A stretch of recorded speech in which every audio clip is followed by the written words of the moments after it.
Hello friends, स्वागत है आपका आपके अपने channel online study with DK में।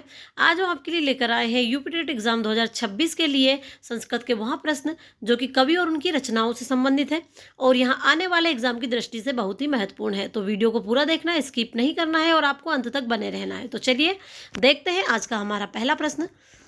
आज का हमारा पहला प्रश्न है, किराता अर्जुनियम के रचयिता कौन है और इसमें कितने सर्ग हैं। यहाँ पर आपसे पूछा गया है कि किराता अर्जुनियम के रचयिता कौन है और इसमें कितने सर्ग हैं। माघ 22 सर्ग, भारवी 18 सर्ग, श्रीहर्ष 22 सर्ग या कालिदास 19 सर्ग। तो किराता अर्जुनियम के रचयिता कौन है हमारे महाकवि भारवी और इसमें 18 सर्ग है ना। कितने सर्ग है? 18 सर्ग है। महाकवि भारवी रचित यहाँ बृहत्रयी का प्रथम ग्रंथ है। क्या है? यहाँ बृहत्रयी का प्रथम ग्रंथ के अंतर्गत आता है और इसका कथानक महाभारत के वन पर्व से लिया गया है। यहाँ भी आपको याद रखना है। चलिए अगला क्वेश्चन है, शिशुपाल वधम महाकाव्य की सबसे प्रमुख विशेषता क्या है। यहाँ रामायण पर आधारित है। इसमें करुण रस की प्रधानता है। इसका प्रारंभ श्री और सर्गांत लक्ष्मी शब्द से होता है। यहाँ लघुत्रयी का भाग है। तो शिशुपाल वधम महाकाव्य की सबसे प्रमुख विशेषता है कि इसका प्रारंभ श्री और सर्गांत लक्ष्मी शब्द से होता है ना। इसका प्रारंभ कहाँ से होता है? श्री शब्द और सर्गांत यानी अंत इसका होता है लक्ष्मी शब्द से, है ना। और इसमें अगर सर्ग पूछे आपसे तो यहाँ इसमें 22 सर्ग है। शिशुपाल वधम में कितने सर्ग हैं? 22 सर्ग है और यहाँ महाकवि माघ द्वारा रचित महाकाव्य है। यहाँ भी आपको याद रखना है। चलिए अगला क्वेश्चन है, नैषधम विद्वद औषधम उक्ति किस महाकाव्य के लिए कही गई है। किरातार्जुनियम के लिए, बुद्ध चरितम के लिए, नैषधीय चरितम के लिए या रघुवंशम के लिए। तो नैषधम विद्वद औषधम उक्ति नैषधीय चरितम के लिए कही गई है ना। उसके नाम में ही आ रहा है नैषधम विद्वद औषधम, यानी नैषधीय चरितम विद्वानों के लिए औषधि है ना। किन के लिए औषधि है? विद्वानों के लिए। श्रीहर्ष द्वारा रचित 22 सर्गों का यह महाकाव्य अत्यंत गूढ़ है, इसलिए इसे विद्वानों के लिए औषधि कहा गया है। चलिए अगला क्वेश्चन है, संस्कृत काव्य शास्त्र के अनुसार महाकाव्य में कम से कम कितने सर्ग होने चाहिए। 5 सर्ग, 7 सर्ग, 8 सर्ग या 10 सर्ग। तो संस्कृत काव्य शास्त्र के अनुसार महाकाव्य में कम से कम 8 सर्ग होने चाहिए, है ना। आचार्य दंडी और विश्वनाथ के अनुसार एक मानक महाकाव्य में न्यूनतम 8 सर्ग होने अनिवार्य है। चलिए अगला क्वेश्चन है, कालिदास के कुमार संभवों में कितने सर्ग है और इसका मुख्य रस क्या है। 19 सर्ग शांत रस, 17 सर्ग श्रृंगार रस, 18 सर्ग वीर रस या 22 सर्ग करुण रस, है ना। तो जो कालिदास के द्वारा कुमार संभवम रचना की गई है, फिर महाकाव्य लिखा गया है, उसमें कितने सर्ग है हमारे? 17 सर्ग है और इसमें श्रृंगार रस की प्रधानता है ना। कितने सर्ग है? कुमार संभवों में 17 सर्ग है और इसमें श्रृंगार रस है ना। 17 सर्गों के इस महाकाव्य में शिव पार्वती विवाह और कुमार कार्तिकेय के जन्म का वर्णन इसमें किया गया है। यहाँ भी आपको याद रखना है क्या किया गया है इसमें? शिव पार्वती विवाह और कुमार कार्तिकेय के जन्म का वर्णन इसमें किया गया है। चलिए अगला क्वेश्चन है, रघुवंशम महाकाव्य में कुल कितने राजाओं का वर्णन है। 28 राजा, 31 राजा, 19 राजा या 40 राजा। तो रघुवंशम महाकाव्य में 31 राजाओं का वर्णन आपको मिलता है ना। और यहाँ किसके द्वारा लिखा गया रघुवंशम? तो ये कालिदास द्वारा लिखा गया है। और इसके सर्ग अगर पूछे तो रघुवंशम में कुल कितने सर्ग है? 19 सर्ग है ना। कितने सर्ग है? इस महाकाव्य में 19 सर्ग है और यहाँ कालिदास कृत एक महाकाव्य है ना। और इसमें इस महाकाव्य में राजा मनु से लेकर इक्ष्वाकु वंश के अग्निवर्ण तक 31 राजाओं का वर्णन आपको मिलता है। चलिए इसलिए राइट आंसर हो जाएगा हमारा ऑप्शन नंबर बी। अगला क्वेश्चन है, अश्वघोष रचित बुद्ध चरितम के कितने सर्ग संस्कृत में मूल रूप से उपलब्ध है। 28 सर्ग, 14 सर्ग, 17 सर्ग या 22 सर्ग। तो राइट आंसर हो जाएगा हमारा 14 सर्ग, है ना। ऑप्शन नंबर बी हमारा आंसर हो जाएगा। मूल रूप से इसमें 28 सर्ग थे, लेकिन वर्तमान में संस्कृत भाषा में केवल प्रथम 14 सर्ग ही उपलब्ध है।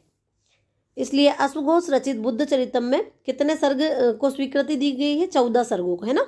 14 सर्ग ही उपलब्ध हमें मिलते हैं। चलिए अगला क्वेश्चन है, नंद और सुंदरी की कथा किस महाकाव्य में वर्णित है। जानकी हरणम में, सौंदर नंदम में, भट्टी काव्यम में या हर विजयम में। तो नंद और सुंदरी की कथा सौंदर नंदम महाकाव्य में वर्णित है ना।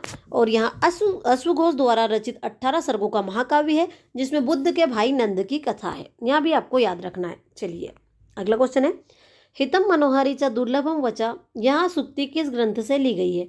रघुवंशम से, किरातार्जुनियम से, नीति शतकम से या शिशुपाल वधम से? तो हितम मनोहारीचा दुर्लभ वचा यहाँ सुक्ति ली गई है हमारे किराता अर्जुनियम ग्रंथ से, है ना।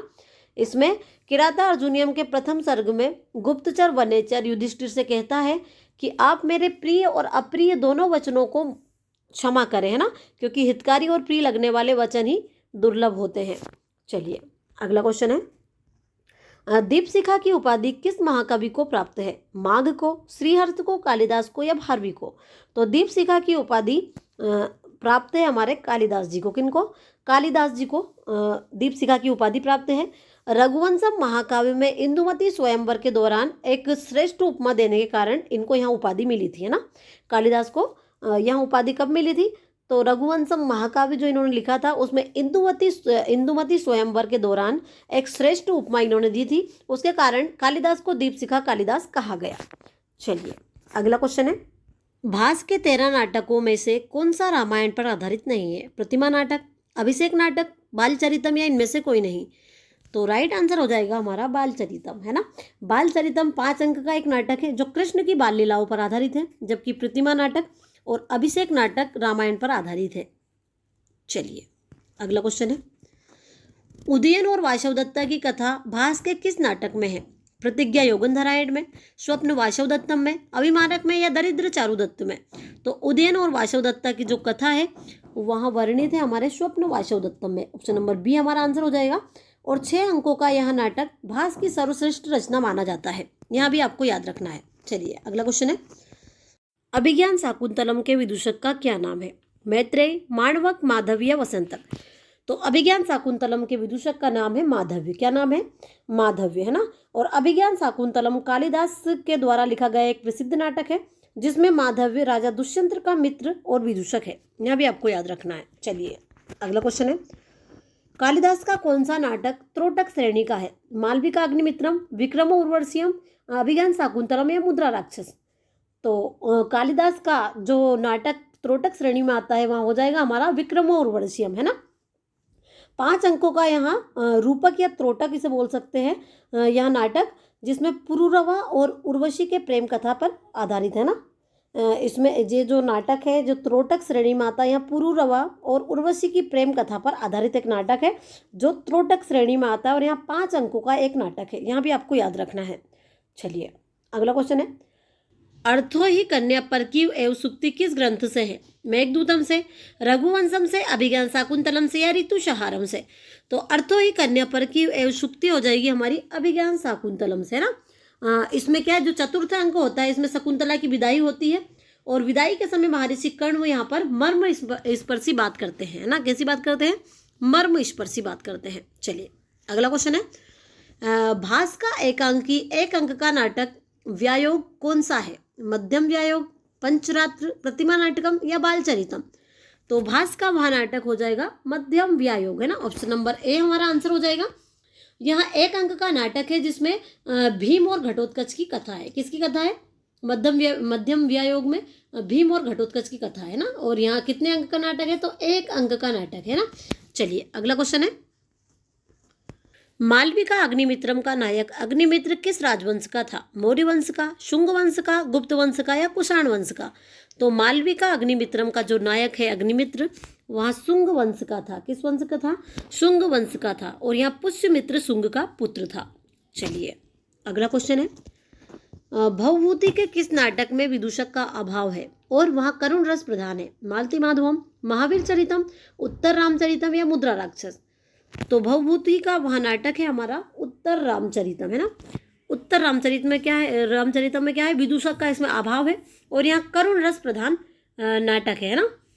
यहाँ 7 अंकों का सर्वश्रेष्ठ करुण रस प्रधान नाटक है जिसमें हास्य पात्र नहीं है, यानी विदूषक नहीं है। चलिए अगला क्वेश्चन है, शूद्रक रचित मृच्छकटिकम रूपक का कौन सा भेद है? नाटक, प्रकरण, भाण या प्रहसन? तो शूद्रक रचित मृच्छकटिकम रूपक का प्रकरण भेद है। क्या भेद है? प्रकरण भेद है ना। यहाँ मृच्छकटिकम 10 अंकों का एक प्रकरण है। कितने अंक है इसमें? 10 अंक है, जिसका नायक ब्राह्मण व्यापारी चारुदत्त है। यह भी आपको याद रखना है। इसका नायक कौन है? ब्राह्मण व्यापारी चारुदत्त है। चलिए अगला क्वेश्चन है, विशाख दत्त के मुद्रा राक्षस नाटक की सबसे बड़ी शास्त्रीय विशेषता क्या है? इसमें नायिका और विदूषक का अभाव है, यहाँ श्रृंगार रस प्रधान है, इसमें 10 अंक है, इसका नायक अशोक है। तो राइट आंसर हो जाएगा हमारा, इसमें नायिका और विदूषक का अभाव है ना। विशाख दत्त का जो मुद्रा राक्षस नाटक है, इसकी सबसे बड़ी शास्त्रीय विशेषता यहाँ है कि इसमें नायिका और विदूषक का अभाव रहता है और यहाँ 7 अंकों का एक विशुद्ध कूटनीतिक नाटक है ना। चलिए अगला क्वेश्चन है, जीमूत वाहन के आत्मत्याग की कथा किस नाटक में है? रत्नावली में, प्रियदर्शिका में, नागानंदम में या हर्षचरितम में? तो जीमूत वाहन के आत्मत्याग की कथा नागानंदम नाटक में है ना। किसमें? नागानंदम नाटक में है। और यहाँ सम्राट हर्षवर्धन द्वारा रचित 5 अंकों का बौद्ध धर्म से प्रभावित नाटक है, यहाँ भी आपको याद रखना है। अगला क्वेश्चन है, रत्नावली नाटिका में कितने अंक हैं और नायक कौन है ना। 4 अंक उदयन, 5 अंक दुष्यंत, 6 अंक चंद्रापीड़ या 7 अंक चारुदत्त? तो राइट आंसर हो जाएगा हमारा 4 अंक उदयन, है ना। हर्षवर्धन कृत इस नाटिका में 4 अंक है और इसका नायक वत्सराज उदयन है ना। चलिए अगला क्वेश्चन है, उत्तर रामचरितम के तृतीय अंक को क्या कहा जाता है? चित्रदर्शन, पंचवटी प्रवेश, छाया अंक या सम्मेलन? तो उत्तर रामचरितम के तृतीय अंक को छाया अंक कहा जाता है। क्या कहा जाता है? छाया अंक, है ना। ऑप्शन नंबर सी हमारा राइट आंसर हो जाएगा। इसमें माता सीता एक अदृश्य छाया के रूप में उपस्थित रहती है ना, इसलिए इसे छाया अंक कहते हैं। छाया अंक क्यों कहते हैं, यहाँ भी आपको याद रखना है। तो इसमें जो माता सीता है वहाँ अदृश्य छाया के रूप में रहती है ना, उपस्थित रहती है, और इसलिए इसे छाया अंक कहते हैं। अगला क्वेश्चन है, पुटपाक प्रतीकाशो रामस्य करुणो रसा किसने कहा है? राम ने, सीता ने, मुरला ने या तमसा ने? तो यहाँ कहा है हमारी मुरला नदी ने, है ना। उत्तर रामचरितम के तृतीय अंक में नदी देवी मुरला ने राम के करुण रस की तुलना पुटपाक से की है। किससे की है? पुटपाक से की है। चलिए अगला क्वेश्चन है, भट्ट नारायण रचित वैनिचारम महाभारत के किस पर्व से प्रेरित है? आदि पर्व से, सभा पर्व से, वन पर्व से या शल्य पर्व से? तो भट्ट नारायण रचित वैनिचारम महाभारत के सभा पर्व से प्रेरित है। किससे प्रेरित है? सभा पर्व से। 6 अंकों के इस वीर रस प्रधान नाटक में द्रौपदी चीरहरण का प्रतिशोध इसमें वर्णित है ना, यह भी आपको याद रखना है। अगला क्वेश्चन है, नाट्यशास्त्र पंचम वेदम के रचयिता कौन है ना। जो नाट्यशास्त्र है हमारा, जिसे पंचम वेद की संज्ञा प्राप्त है, वहाँ इसके रचयिता कौन है? भरत मुनि, अभिनव गुप्त, मम्मट या विश्वनाथ? तो इसके रचयिता हो जाएंगे हमारे भरत मुनि, है ना। ऑप्शन नंबर ए हमारा आंसर हो जाएगा। भरत मुनि कृत इस नाट्यशास्त्र में 36 अध्याय है और यहाँ भारतीय नाट्य कला का आदि ग्रंथ है ना। भारतीय नाट्य कला का इसे आदि ग्रंथ माना जाता है। अगला क्वेश्चन है, बाणभट्ट रचित हर्षचरितम किस विधा का ग्रंथ है और इसमें कितने अध्याय है? कथा है, 10 परिच्छेद है, आख्यायिका है, 8 उच्छ्वास है, चंपू है, 6 स्तुबक है, खंड कथा है, 5 सर्ग है? तो बाणभट्ट रचित हर्षचरितम आख्यायिका विधा का एक ग्रंथ है और इसमें 8 उच्छ्वास है। कितने उच्छ्वास है? 8 उच्छ्वास है। यहाँ संस्कृत साहित्य की प्रथम ऐतिहासिक आख्यायिका है ना। चलिए अगला क्वेश्चन है, कादंबरी का उत्तर भाग यानी शेष कथा किसने लिखकर पूरा किया? मयूर भट्ट ने, दंडी ने, भूषण भट्ट ने या हर्षवर्धन ने? तो कादंबरी का जो उत्तर भाग है यानी शेष भाग है वह पूरा किया हमारे भूषण भट्ट जी ने, है ना। किसने किया? भूषण भट्ट जी ने। बाण भट्ट की मृत्यु के कारण अपूर्ण रही कादंबरी को उनके पुत्र भूषण भट्ट या पुलिन भट्ट ने पूरा किया। चलिए अगला क्वेश्चन है, दंडी के 10 कुमार चरितम में कितने उच्छ्वास है? 8 उच्छ्वास, 10 उच्छ्वास, 12 उच्छ्वास या 5 उच्छ्वास? तो दंडी के 10 कुमार चरितम में 8 उच्छ्वास है ना। ऑप्शन नंबर ए हमारा राइट आंसर हो जाएगा। अगला क्वेश्चन है, कादंबरी के अंतर्गत सुकनासो उपदेश किसे दिया गया है? राजा सुद्रक को, पुंडरीक को, तारापीड़ को या चंद्रापीड़ को? तो राइट आंसर हो जाएगा हमारा ऑप्शन डी, चंद्रापीड़ को, है ना। और यहाँ सुकनासो उपदेश किसने दिया? तो मंत्री सुकनास द्वारा युवराज चंद्रापीड़ को राज्याभिषेक से पूर्व यहाँ उपदेश दिया गया है ना। चलिए अगला क्वेश्चन है, सुबंधु कृत वासवदत्ता गद्य काव्य का नायक कौन है? उदयन, कंदर्प केतु, मकरंद या चंद्रापीड़? तो सुबंधु कृत वासवदत्ता गद्य काव्य का नायक है कंदर्प केतु, है ना। कंदर्प केतु इसका नायक हो जाएगा। इस अलंकृत गद्य कथा का नायक कंदर्प केतु और नायिका कौन है? वासवदत्ता है। जबकि भास के नाटक में जो नायक है वहाँ कौन है? उदयन है ना। चलिए अगला क्वेश्चन है, बाणभट्ट किस रीति के सर्वश्रेष्ठ प्रयोक्ता माने जाते हैं? गोंडी रीति के, पांचाली रीति के, वैदर्भी रीति के या लाडी रीति के? तो बाणभट्ट पांचाली रीति के सर्वश्रेष्ठ प्रयोक्ता माने जाते हैं, है ना। ऑप्शन नंबर बी हमारा राइट आंसर हो जाएगा। चलिए अगला क्वेश्चन है, सुबंधु ने वासवदत्ता में किस अलंकार का सबसे अधिक प्रयोग किया है? अनुप्रास अलंकार का, श्लेष अलंकार का, उपमा अलंकार का या रूपक अलंकार का? तो राइट आंसर हो जाएगा हमारा श्लेष अलंकार का, है ना। सुबंधु की इस गद्य रचना का प्रत्येक अक्षर श्लेष अलंकार से युक्त है, यानी एक शब्द के अनेक अर्थ जहाँ पर निकलते हो, है ना, चिपके हुए अर्थ जहाँ पर रहते हैं। चलिए अगला क्वेश्चन है, गुणाढ़े की व्रत कथा मूलतः किस भाषा में लिखी गई थी? पाली भाषा में, शौरसेनी प्राकृत में, पैसाची प्राकृत में या अपभ्रंश में? तो गुणाढ़े की व्रत कथा पैसाची प्राकृत भाषा में लिखी गई और जो बाद में जाके कई ग्रंथों का आधार बनी। अगला क्वेश्चन है, मेघदूत में पूर्ण रूप से किस छंद का प्रयोग किया गया है? अनुष्टुप छंद का, मंदाक्रांता छंद का, वसंत तिलका का या शिखरणी छंद का? तो मेघदूतम में मंदाक्रांता छंद का प्रयोग किया गया है ना। कालिदास ने इस पूरे विरह काव्य में अत्यंत संयत मंदाक्रांता छंद का ही प्रयोग किया गया है। चलिए अगला क्वेश्चन है, ऋतुसंहारम का आरंभ किस ऋतु के वर्णन से होता है? वसंत ऋतु के, ग्रीष्म ऋतु के, वर्षा ऋतु के या शरद ऋतु के? तो राइट आंसर हो जाएगा हमारा ग्रीष्म ऋतु के, है ना। ऋतुसंहारम का आरंभ ग्रीष्म ऋतु के वर्णन से शुरू होता है ना। 6 सर्गों वाले इस गीति काव्य में 6 ऋतुओं का वर्णन है, जिसकी शुरुआत ग्रीष्म ऋतु से होती है। चलिए अगला क्वेश्चन है, भर्तृहरि के शतक त्रयम में कौन सा शतक नहीं आता है? नीति शतकम, श्रृंगार शतकम, वैराग्य शतकम या अमरुक शतकम? तो भर्तृहरि के शतक त्रयम में अमरुक शतकम नहीं आता है ना। अमरुक शतकम किसकी रचना है? तो अमरुक शतकम महाकवि अमरुक की रचना है, जब बाकी तीनों भर्तृहरि के शतक त्रयम के अंतर्गत आते हैं। कौन कौन? नीति शतकम, श्रृंगार शतकम और वैराग्य शतकम। चलिए अगला क्वेश्चन है, जयदेव रचित गीत गोविंदम में कुल कितने सर्ग है? 12 सर्ग, 10 सर्ग, 8 सर्ग या 14 सर्ग? तो जयदेव रचित गीत गोविंदम में 12 सर्ग है ना, जो राधा कृष्ण के श्रृंगारिक प्रेम और रासलीला पर आधारित है। चलिए अगला क्वेश्चन है, हितोपदेश के रचनाकार कौन है? विष्णु शर्मा, नारायण पंडित, क्षेमेंद्र या सोमदेव? तो हितोपदेश के रचनाकार है हमारे नारायण पंडित, है ना। पंचतंत्र के आधार पर सरल संस्कृत में नीति कथाओं का यह ग्रंथ नारायण पंडित जी ने लिखा।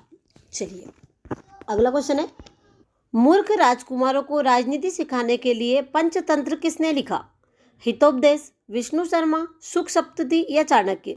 तो मूर्ख राजकुमारों को राजनीति सिखाने के लिए पंचतंत्र लिखा विष्णु शर्मा ने, है ना। राजा अमर शक्ति के मूर्ख पुत्रों को शिक्षा देने के लिए विष्णु शर्मा ने इसे 5 तंत्रों में लिखा था, है ना। अगला क्वेश्चन है, मल्लीनाथ ने कालिदास की लघुत्रयी पर कौन सी टीका लिखी है? घंटापद, संजीवनी, सर्वांकशा या जीवातु? तो राइट आंसर हो जाएगा हमारा संजीवनी टीका, है ना। प्रसिद्ध टीकाकार मल्लीनाथ ने रघुवंशम, कुमार संभवम और मेघदूतम पर प्रामाणिक संजीवनी टीका लिखी है ना। और ये तीनों जो हमारे रघुवंशम, कुमार संभवम और मेघदूतम किसके अंतर्गत आते हैं? लघुत्रयी के अंतर्गत आते हैं। चलिए तो इन्होंने कौन सी टीका लिखी? संजीवनी टीका लिखी। अगला क्वेश्चन है, घंटा की उपाधि किस महाकवि को दी गई थी? माघ को, श्रीहर्ष को, कालिदास को या भारवी को? तो घंटा की उपाधि माघ को दी गई थी, महाकवि माघ को, है ना। रेवतक पर्वत पर उदित होते हुए सूर्य और अस्त होते हुए चंद्रमा को हाथी के घंटों के समान बताने के लिए इन्हें घंटा माघ कहा गया है। चलिए अगला क्वेश्चन है, संस्कृत व्याकरण की मुनित्रयी में कौन आते हैं? भरत, भामा, दंडी, पाणिनि, कात्यायन, पतंजलि, शौनक, यास्क, पाणिनि, कपिल, कणाद या गौतम? तो राइट आंसर हो जाएगा हमारा ऑप्शन नंबर बी, है ना। संस्कृत व्याकरण की मुनित्रयी में या फिर त्रिमुनि में कौन आते हैं? पाणिनि, कात्यायन और पतंजलि, है ना। चलिए अगला क्वेश्चन है, दर्शन में प्रस्थानत्रयी के अंतर्गत किन 3 ग्रंथों को गिना जाता है? रघुवंशम, कुमार संभवम, मेघदूतम, उपनिषद, ब्रह्मसूत्र, भगवद गीता, किरातार्जुनीयम, शिशुपाल वधम, नैषधीय चरितम या फिर 10 कुमार चरितम, वासवदत्ता कादंबरी? तो राइट आंसर हो जाएगा हमारा ऑप्शन नंबर बी, उपनिषद, ब्रह्मसूत्र और भगवद गीता, है ना।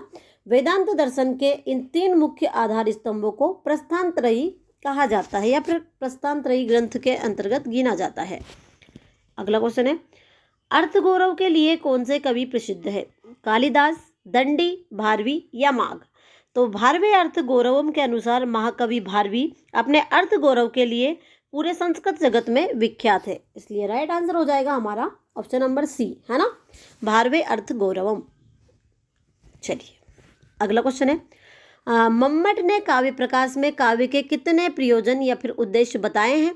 3, 4, 6 या 8? तो मम्मट ने काव्य प्रकाश में काव्य के 6 प्रयोजन बताए हैं, और वहाँ 6 प्रयोजन कौन कौन से हैं? यश, अर्थ, लोक व्यवहार, अमंगल नाश, परमानंद और कांता, है ना, ये 6 प्रयोजन इन्होंने बताए हैं। चलिए अगला क्वेश्चन है, वाक्यम रसात्मक काव्यम अर्थात रस युक्त वाक्य ही काव्य है, किसने कहा है? आचार्य दंडी ने, आचार्य वामन ने, आचार्य मम्मट ने या आचार्य विश्वनाथ ने? तो वाक्यम रसात्मक काव्यम आचार्य विश्वनाथ ने कहा है ना। चलिए अर्थात रसयुक्त वाक्य ही काव्य है। चलिए अगला क्वेश्चन है, औचित्य संप्रदाय के प्रवर्तक कौन है? ध्वनि, कुंतक, क्षेमेंद्र या वामन? तो औचित्य संप्रदाय के प्रवर्तक है क्षेमेंद्र, है ना, ऑप्शन नंबर सी हमारा राइट आंसर हो जाएगा। 11वीं सदी के आचार्य क्षेमेंद्र ने औचित्य को काव्य की आत्मा मानते हुए इस संप्रदाय की स्थापना की। चलिए अगला क्वेश्चन है, 10 रूपक ग्रंथ की रचना किसने की है? अभिनव गुप्त ने, धनंजय ने, विश्वनाथ ने या राजशेखर ने? तो 10 रूपक ग्रंथ की रचना की धनंजय ने, ऑप्शन नंबर बी हमारा राइट आंसर हो जाएगा। भरत मुनि के नाट्य शास्त्र पर आधारित 10 रूपक ग्रंथ की रचना धनंजय ने की, है ना। जो 10 रूपक ग्रंथ है ये किस पर आधारित है? भरत मुनि के नाट्य शास्त्र पर आधारित है, यहाँ भी आपको याद रखना है। अगला क्वेश्चन है, अगला और लास्ट क्वेश्चन है, अभिज्ञान शाकुंतलम का अंग्रेजी में सर्वप्रथम अनुवाद किसने किया था? मैक्स मूलर ने, विलियम जोन्स ने, आर्थर राइडर ने या फिर मोनियर विलियम्स ने? तो अभिज्ञान शाकुंतलम का सर्वप्रथम अंग्रेजी अनुवाद किया विलियम जोन्स ने, है ना, ऑप्शन नंबर बी हमारा राइट आंसर हो जाएगा। 1789 में इन्होंने जब इसका अंग्रेजी अनुवाद किया और उसके बाद ही कालिदास को भारत का शेक्सपियर कहा जाने लगा, तो यहाँ भी आपको याद रखना है। और ये थे हमारे आज के 50 प्रश्न जो यहीं पर खत्म होते हैं। वीडियो अच्छी लगी हो तो वीडियो को लाइक, चैनल को सब्सक्राइब जरूर कीजिएगा। मिलते हैं आपसे अगले वीडियो में, तब तक के लिए धन्यवाद।